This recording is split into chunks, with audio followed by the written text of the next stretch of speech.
ان کے ذریعے سے تربیت ہمارے بچوں کی ہوتی ہے. ہمارے بچوں کی جو تربیت ہوتی ہے وہ پھر اس ملک کی خدمت میں لگ جاتے ہیں, بھاگ دوڑ میں لگ جاتے ہیں. آپ کسی سرکاری یا کسی پرائیویٹ اسکول کے کسی ٹیچر سے آپ پوچھو, جو کلاس جو پیریڈ وہ لے رہا ہے وہ اس کو خود پڑھنا نہیں آتا, کوئی کام نہیں ہوا ہے.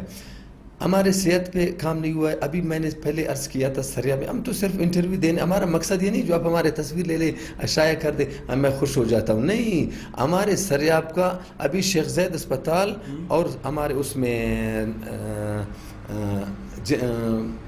سیول اسپتال میں جنا روڈ والے میں اس میں تقریباً 8-10 کلومیٹر فاصلہ ہے. ہمارے سریاب میں کیوں اسپتال, کم سے کم صوبائی گورنمنٹ کا حق بنتا ہے ایک 50 بیڈ اگر آپ نہیں بنا سکتے 25 بیڈ کا تو اسپتال ہم اس سریاب سینٹر میں کیچی بیگ کے ایریے میں تو بنا کے دے دیں تاکہ دونوں اطراف سے اس سے لوگ فائدہ لے سکے.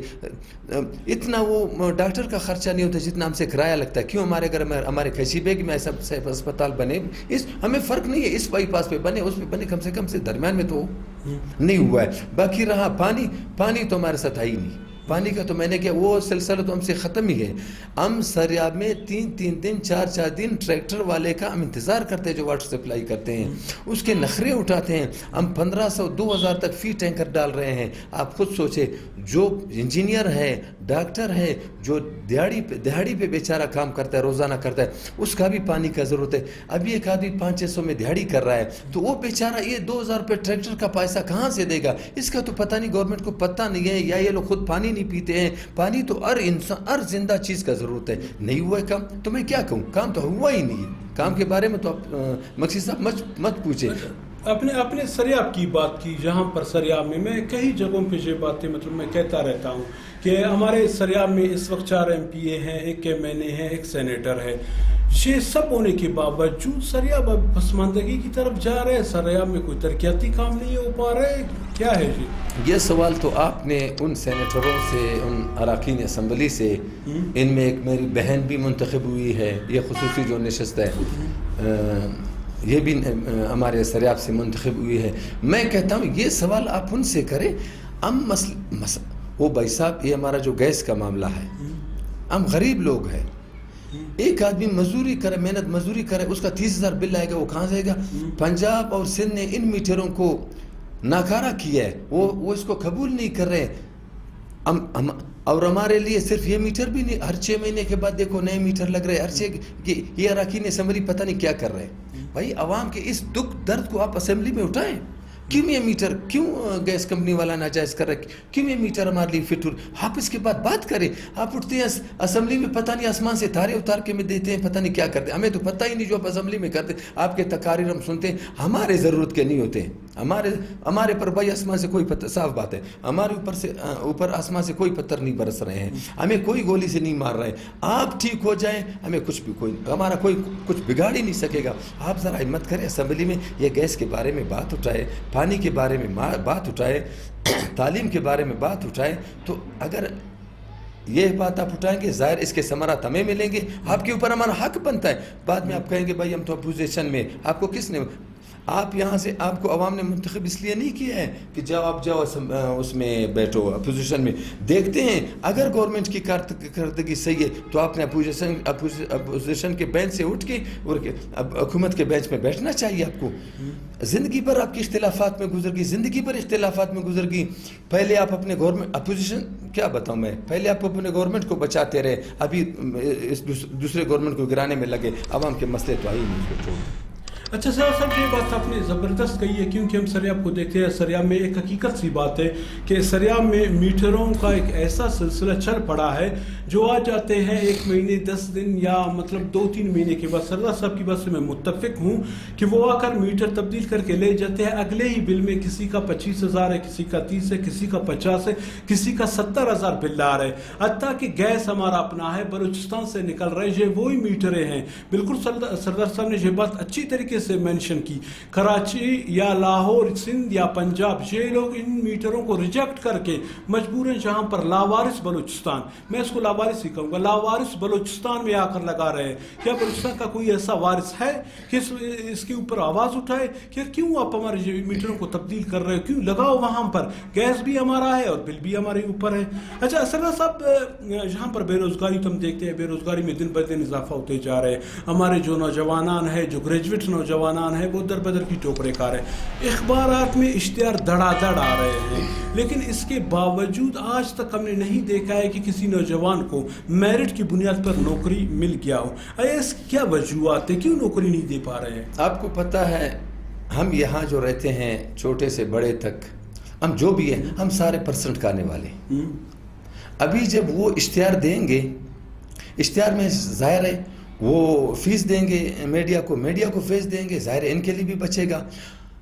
جوانوں کو، نوجوانوں کو نوکری ملے یا نہیں ملے ان کے ساتھ اس کو کوئی سروکار نہیں ہے. انہوں نے صرف اپنا وہ پرسنٹ کہنا ہے. جب ظاہر سی بات ہے جو اخبار میں آیا وہ نوکری کہاں چلی گئی وہ بھی پتہ نہیں، غائب ہو جاتی ہے کہ کس نے اٹھایا.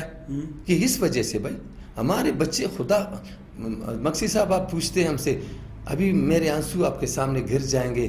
لوگ مجھے دیکھ رہے، وہ کہیں گے بھائی یہ سردار آدمی، جوان آدمی، بوڑھا آدمی، مرد ہے، رو رہے. ہمارے اس بچوں کے لیے میرا دل دکھتا ہے. ہم ان کو پڑھاتے ہیں، ہم سارے بچے یہاں، میں یہ نہیں دیکھتا ہوں بلوچ، پشتون، سندھی، پنجابی، سراکی، ان میں نہیں جاتا ہوں. حتیٰ کہ ہمارے اس سریا میں ہندو جو رہ رہے اس کو میں اپنا بھائی تصور کرتا ہوں. ہم اپنے اس بچوں کو پڑھاتے ہیں، محنت کرتے ہیں. ہمارے پاس کبھی کاپی کی پیسے نہیں ہوتے، کبھی اسکول کے پیسے نہیں ہوتے، کبھی سوزوکی والے کے لیے پیسے نہیں ہوتے، لیکن کسی صورت ہم اس کو برابر کے اپنے اس بچوں کو پاؤں پہ کھڑا کر لیتا ہے. اور پھر ڈگری اس کے ہاتھ میں، وہ گھومتا رہتا ہے. ظاہر ہے اس نے یا چوری کرنا ہے یا خودکشی کرنا ہے، کچھ تو کرنا ہے اس نے. سردار صاحب، ہم دیکھتے ہیں کہ پاکستان میں یہ گورنمنٹ آتے ہی مہنگائی کا ایک طوفان جہاں پہ برپا ہو گیا. مہنگائی میں دن بدن اضافہ ہوتا جا رہا ہے. آیا آنے والے وقت میں آپ کو لگ رہا ہے کہ یہ مہنگائی کا جو جن بوتل سے نکل چکا ہے، آیا وہ دوبارہ اس بوتل میں بند ہو پائے گا؟ ظاہر سی بات ہے، میں کہتا ہوں، آپ بھی مجھے کہہ رہے ہوں گے کہ یہ تو پی ٹی آئی کا آدمی ہے، میں نے اس کو آزاد حیثیت سے ایسی سمجھا ہے. بھائی ابھی باقی پارٹیوں نے گورنمنٹ کیے ہیں، ان کے تعلقات ہے، بیوروکریسی بھی ان کی بڑھتی ہے اور بیرون ممالک میں ان کے تعلقات ہے. یہ عمران خان ابھی پاؤں پہ کھڑا ہوا. ظاہر ہے اگر یہ ٹیکس نہیں لے گا، یہ مہنگائی نہیں کرے گا، یہ اس حکومت کو 1 سال بھی تو پورا ہو گیا، 1 سال بھی نہیں چلا سکے گا. اس کو چھوڑ دے. میں یہ ناقص ذہن سے سوچتا ہوں کہ اگر یہ مہنگائی انشاءاللہ ہمارے لیے خیر کا باعث بنے گا. سردار صاحب، عنقریب مطلب لگ رہے ہیں کہ بلدیاتی نظام بھی جہاں پر ہوگا، بلدیاتی انتخابات بھی جہاں پر ہوگا. آیا بلدیاتی انتخابات ہونے کے بعد جہاں پر جو ہمارے منسٹر صاحبان ہیں، جو اختیارات پھر ان لوگوں کے پاس ہے، بلدیاتی نظام میں وہ کنورٹ کر پائیں گے؟ یہ بات آپ نے بھی یہ وعدہ کرنا ہے. یہ جو آپ مجھ سے پوچھ رہے ہو، آپ نے ان منسٹروں سے، اس صوبائی اور مرکزی گورنمنٹ کسی بھی آپ کے نمائندے سے اگر بات ہو، آپ نے اس سے پوچھنا ہے کہ آپ کا صوبائی بلدیاتی حکومتوں نے، بلدیاتی ممبران نے آپ لوگوں کا بگاڑا کیا ہے؟ جب آپ اپنا 2 سال پورا کرتے پھر ان کو پھر آپ انتخابات کرواتے کیوں؟ فوراً ختم ہوا. پہلے تو حق یہی بننا چاہیے تھا. جو ختم ہوا وہ ختم ہوتے ہی ان کا اعلان ہوتا جو اس تاریخ پہ الیکشن ہو رہا ہے. اور میں یہ سمجھتا ہوں، بھائی ہم اور آپ ایک دوسرے کو اچھی طرح جانتے ہیں. آپ کے گھر پہ جب ہم آئیں گے، آپ کا باڈی گارڈ پہلے تو بات نہیں سنے گا، چوکیدار بات نہیں سنے گا، کسی طریقے سے آپ تک بات پہنچاتے ہیں. وہ آپ 11 بجے اٹھیں گے، 12 بجے اٹھیں گے. جب وہاں سے آپ اٹھیں گے تو آپ اسی گاڑی میں، پروٹوکول آپ کے ساتھ ہے، آپ نکل کے روانہ ہو جائیں گے. ہمارا فائل میرے بغل میں، وہاں ہم رہ جاتے ہیں. اور ان بلدیاتی ممبران کو ہم اس کے گھر کے سامنے نہیں، اس کو ہم مسجد میں دیکھتے ہیں، ہمارے ساتھ اکٹھا نماز پڑھ رہا ہے. اور وہ ہمارے ساتھ اٹھلوں پہ، تھڑوں پہ، ادھر ادھر ہمارے ساتھ بیٹھے تھے. ہم اسی ٹائم اس کو ہاتھ سے پکڑ سکتے ہیں کہ بھائی میرا یہ کام ہے. بلدیاتی گورنمنٹ جب جتنا ایکٹیو ہوگا، جتنا مضبوط ہوگا اور جتنا فعال ہوگا، ہمارے لیے فائدہ ہے. آپ کا کیا ارادہ ہے بلدیاتی نظام میں؟ الیکشن پہ اگر ہو گیا تو آپ اس میں فائٹ کرو؟ میں انشاءاللہ میں دیکھتا ہوں، پہلے بھی میں نے عرض کیا ہے، سریاب ہمارا علاقہ ہے، سریاب میں چھوٹا تھا، 8 پاؤں میں نے مارا ہے، میں جوان ہو گیا ہوں، میں بڑا ابھی بوڑھا ہو گیا ہوں، سریاب ہمارا ہے. ہم اپنے سریاب میں انشاءاللہ یا ایک پینل بنائیں گے یا NA266 کے نام سے ایک پینل بنائیں گے. تو اس کے لیے ہم انشاءاللہ مختلف جگہوں سے ہم اپنے آدمی کھڑے کریں گے. اکیلا میں نہیں، اپنے آدمی کھڑے کریں گے انشاءاللہ. یہ میں بھی سب کو بتا رہا ہوں. بہت بہت شکریہ سردار صاحب، بہت بہت شکریہ. جی آپ لوگوں نے گفتگو سنی. ہمارے آج کے مہمان تھے سردار عبدالرزاق ستریانی صاحب، جو اپنے قیمتی وقت میں سے کچھ وقت نکال کر جہاں پر ہمارے اسٹوڈیو میں تشریف لائے. جو گفتگو آپ لوگوں نے سنی، جیسے میں نے کہا کہ آپ لوگوں نے ہمیں فیڈ بیک دینا ہے. فیڈ بیک دینا لازمی ہے، کیونکہ فیڈ بیک سے ہمیں پتہ چلے گا کہ ہمارے اس مہمان کے باتوں میں کتنی سچائی تھی.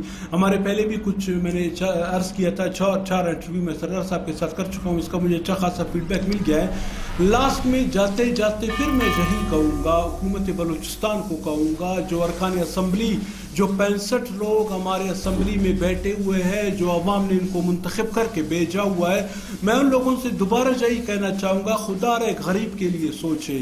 جو ہمارے میٹر ہے، جیسے سردار صاحب نے کہا تھا، جو ہمارے میٹر ہے، ایک میٹر پہ 25,000 سے لے کر 70,000 تک بل آ رہے. ایک بندہ، ایک غریب بندہ اس کو افورڈ نہیں کر سکتا. اگر آج آپ لوگوں نے اس مسئلے پہ آواز آپ لوگوں نے اسمبلی میں نہیں اٹھائے تو کل آپ لوگ کس طرح کسی غریب کے گھر میں جا کر دوبارہ ووٹ مانگو گے؟ اس کے لیے آواز اٹھانا ہے. یہ وہی میٹریں ہیں، جیسے سردار صاحب نے کہا کہ اس کو سندھ اور پنجاب نے ریجیکٹ کیا ہوا ہے، اور ٹیسٹ کے لیے وہ ٹیسٹ، ہم لوگ ٹیسٹ ٹرانسمیشن بن چکے ہیں لوگوں کے لیے. وہ ٹیسٹ کے لیے جہاں پر ان کو بھیجا گیا ہے، ٹیسٹ ہو رہا ہے ان کے اوپر. تو خدا رہا ان کے لیے آپ لوگوں نے آواز اٹھانی ہے. اور اس کے علاوہ سریاب کی عوام، وہ کہتے ہیں تنگ آمد جنگ آمد. اگر یہی میٹروں کا سلسلہ رہا تو میں آج اپنے اسی ٹی وی چینل کے پلیٹ فارم پر آپ لوگوں سے کہنا چاہوں گا، نکلو آپ روڈوں پہ، میں آپ لوگوں کے ساتھ ہوں. ہمارے سوشل دوست ہمارے ساتھ ہیں، سردار صاحب آپ لوگوں کے ساتھ ہیں. نکلو اپنے حقوق کے لیے، اور ان لوگوں کو بتانا ہے، دکھانا ہے کہ پرسنٹیج نہیں، ہمیں انصاف چاہیے. انشاءاللہ عزیز آنے والے وقت میں پھر ایسے کسی مہمان کے ساتھ لے کر آپ لوگوں کی خدمت میں حاضر ہو جائیں گے. اس پروگرام تک کے لیے خلیل ساجن کو اجازت دیجیے. اللہ حافظ.